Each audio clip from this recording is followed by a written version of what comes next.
Nakatakdang maglaban ngayong linggo ang kasalukuyang undefeated WBA light heavyweight champion na pambato ng bansang Russia na si Dmitry Bivol kontra sa kapwa undefeated din na dating WBO World Super Middleweight Champion na pambato naman ng bansang Mexico na si Gilberto Martinez alias Zurdo.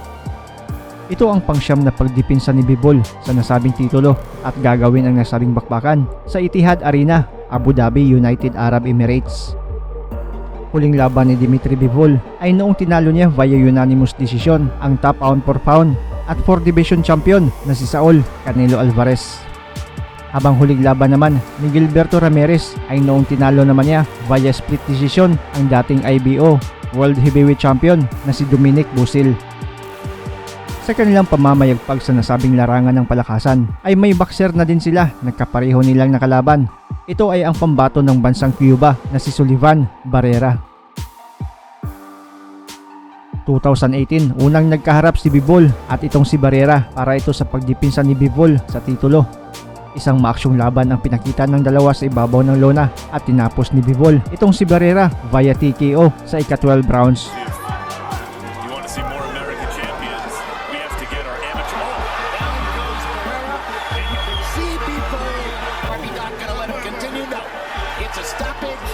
Noong 2021 naman, nakaharap ni Gilberto Ramirez alias Zurdo itong si Sullivan Barrera sa isang non-title fight na bakbakan. Kung sa labang Barrera-Bivol ay umabot sa 12 rounds bago tinapos ni Bivol itong si Barrera. Sa laban naman ni Barrera kontra Ramirez ay 4 na rounds lang. Tapos na ang bakbakan. 3 beses tinumba ni Ramirez itong si Barrera sa laban. Tinapos via knockout sa 4th round. Ating balikan ang labang Gilberto Ramirez alias Zurdo kontra pambato ng bansang Cuba na si Sullivan Barrera.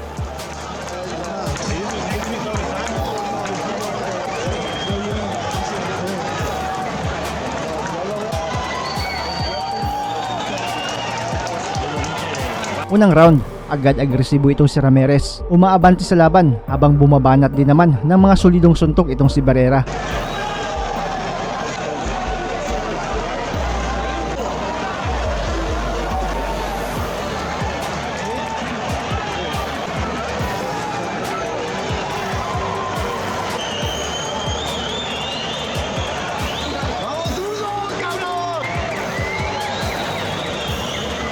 Sa mga huling minuto ng unang round ay parehong nagpapakawala na ng mga kombinasyon ang dalawang mandirigma.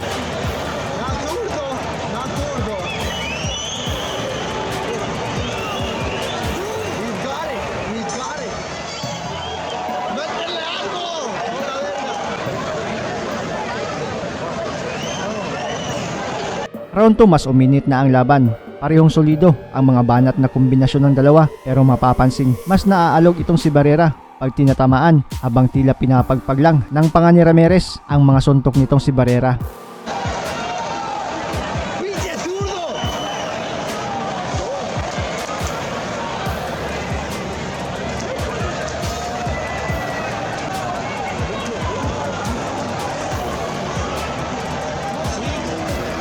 Kahit ilang beses tinatamaan si Ramirez ay patuloy lang ito sa pag-abante, di iniinda ang mga suntok ni Barrera.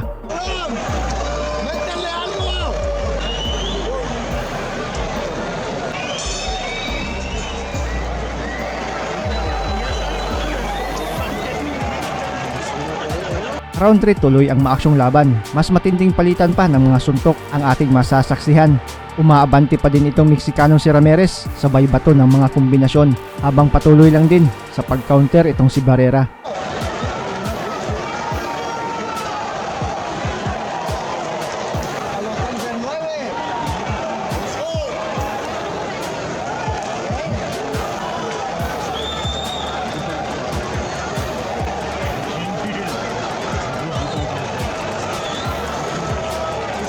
Pero sa mga huling segundo, sa gitna ng palitan nila ng mga kombinasyon, ay tinamaan sa bodega itong si Barrera at napalhod na lang ito bigla.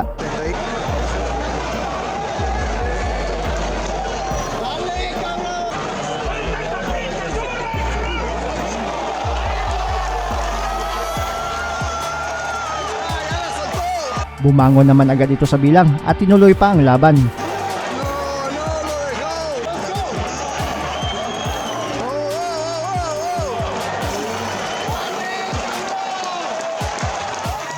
Round 4, mas maaksyong suntukan pa ang ating makikita. Kahit iniinda ni Barrera ang tama sa bodega, ay patuloy pa din itong lumalaban sa suntukan. At ilang segundo lang ay tinamaan na naman itong si Barrera sa tagiliran at luhod sa pangalawang pagkakataon sa kanilang bakbakan.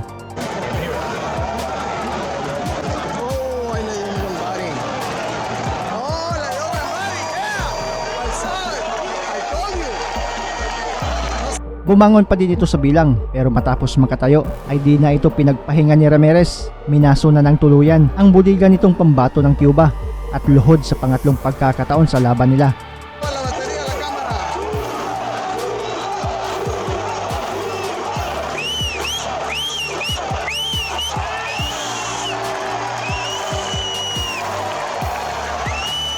Dito na din tinapos ng referee ang laban nila sa ibabaw ng lona.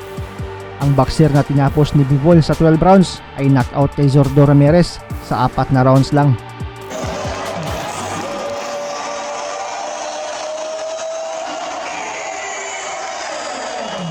Hi guys, this is Mark Magnifico Magsayo. You are watching Channel Manoy.